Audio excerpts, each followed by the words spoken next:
you actually practice it, then you won't be able to understand. So the same is there of Kṛṣṇa consciousness. Kṛṣṇa consciousness means you are conscious of Kṛṣṇa. Not of words about Kṛṣṇa, not of symbols of Kṛṣṇa, not of explanations or philosophy about Kṛṣṇa. Although all those things are a necessary, they're a premise. You have to have those things. You have to have knowledge about Kṛṣṇa. But the actual thing is when you are conscious of Kṛṣṇa. That's Kṛṣṇa consciousness. Well, you think this would be obvious, huh? Well, guess what? It's not at all obvious, especially to someone who's trained up in Western intellectual tradition.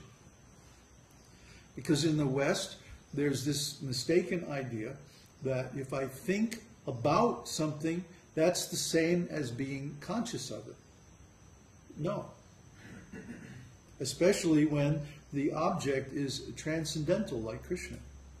Anyone from anywhere can immediately be conscious of Kṛṣṇa, because Kṛṣṇa is there within our hearts. Kṛṣṇa is present everywhere. So we don't have to go anywhere, we don't have to do anything. All we have to do is direct our consciousness toward Kṛṣṇa. And Kṛṣṇa is there in our hearts. So there's actually no problem in becoming Kṛṣṇa conscious. Anyone can become Kṛṣṇa conscious instantly, simply by changing their consciousness. But the thing is, we don't know what consciousness is. We don't have an accurate idea, an accurate explanation, an accurate concept of what consciousness is and how it works. So we identify consciousness with the mind, or with sensations, the senses, the body.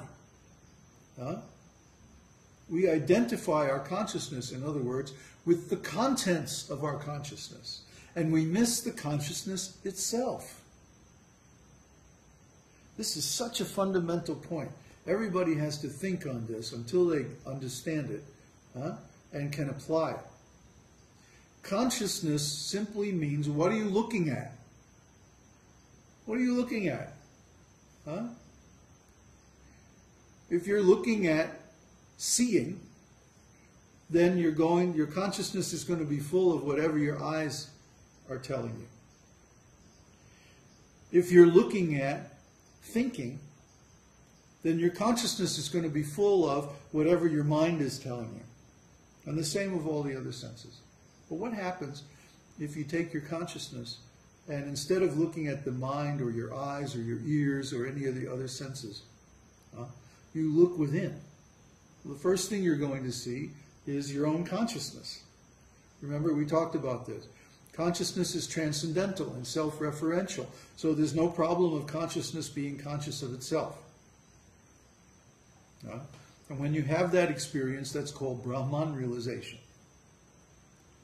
But then you can go beyond that and contact the Lord within your heart, and that's called Paramatma realization. And finally, when Kṛṣṇa reveals himself fully, that's called Bhagavan realization. And there are these three kinds of self-realization. All of those are achieved by Bhakti Yoga. But to achieve them, you have to understand that consciousness is different from its contents. That's why we write about ontology, and we write about semantics, and we write about so many things. These are all fundamental to understanding this point. Now, the devotees did not understand this point. The early devotees. And here's the proof.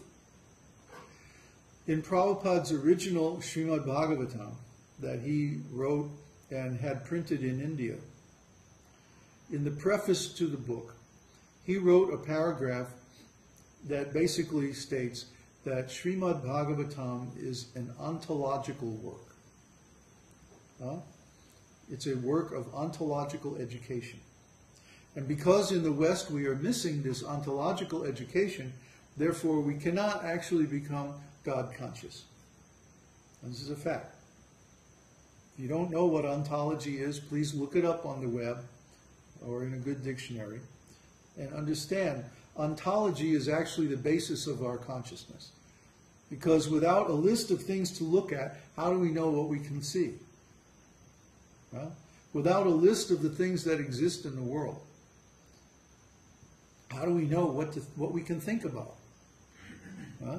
It takes a very intelligent person to actually invent a new ontological category. But that's what the process of creating a science is. A science, you know, like somebody says that Newton, for example, is the creator of modern physics. Well, what does that mean? That Newton created a new ontological category where we could talk about the laws of nature using mathematics. Specifically the invention of the calculus and so on like that. So he created a new ontological category, and so we now can think in a new way that we never could think before. And this is because of ontology. So when we encounter the Vedas, the Vedic literatures, the esoteric teaching especially, this gives us so many new ontological categories that we can think in terms of. And that expands our consciousness. It has to. So, similarly, if we don't know about these things, then our consciousness remains the same as it was, and we're still in the same problem of being trapped in material existence. So Prabhupada wrote that this Srimad Bhagavatam is an ontological work. And in the first 9 cantos, it gives all the categories. And in the 10th canto, it describes the substance. This is ontological language, substance and categories. There's one substance, Brahman, or Kṛṣṇa. And that substance manifests in all these different categories, and that's the creation, the existence. It's what we experience. So if one knows the categories and the substance, then his ontological education is complete. Unfortunately, the devotees didn't understand this. So when Srila Prabhupada's Bhagavatam was published in the West, this whole paragraph was removed. Talking about ontological education. It simply went away. Like, it was never there. Poof, gone. This means these early devotees, especially, did not understand the ontological significance of Srila Prabhupada's teaching. I mean, they had enough trouble just distinguishing between deductive logic and inductive logic. You know, it's baby steps. Well, to speak of ontology, which is very high, very powerful.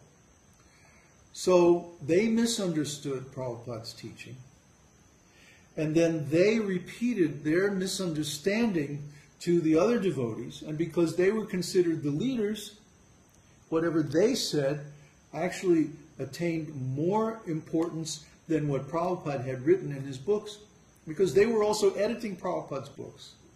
And so they put their misunderstanding into their editing. See? And to root out these misunderstandings, you have to go very deep into Prabhupada's books. You have to go very deep into ontology and epistemology and all these big long words that nobody really understands.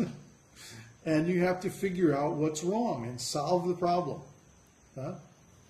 I used to work for a company called Hewlett-Packard, HP. And in those days, that was before they made, you know, printers and computers and stuff. They made scientific instruments. And no mad scientist laboratory was complete without some instruments from HP. They measured all kinds of things. So I used to work for them as a technician. I would go out to these laboratories and I would fix the machines when they went wrong, or I would calibrate them so their measurements would be accurate. And that was my job. So I learned about accurate measurements, I learned about standards, and I learned about troubleshooting, how to diagnose a problem, isolate the problem, repair it, then recalibrate the instrument and so on. That was my job. I did that every day for years.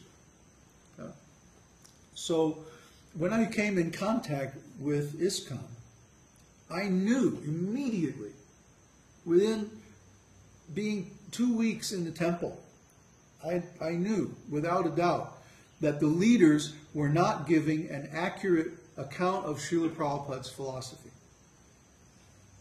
How did I know that? I could read Prabhupada's books, and then I could go to the class and hear what they were saying. And they're saying something different. Plus, their actions were different, and their attitudes were different from Srila Prabhupada. Srila Prabhupada always says, judge by the result. You want to know something, the quality of something? Don't read the prospectus. Don't listen to the marketing hype. Look at the result. So the result that I could see was that these disciples who were the leaders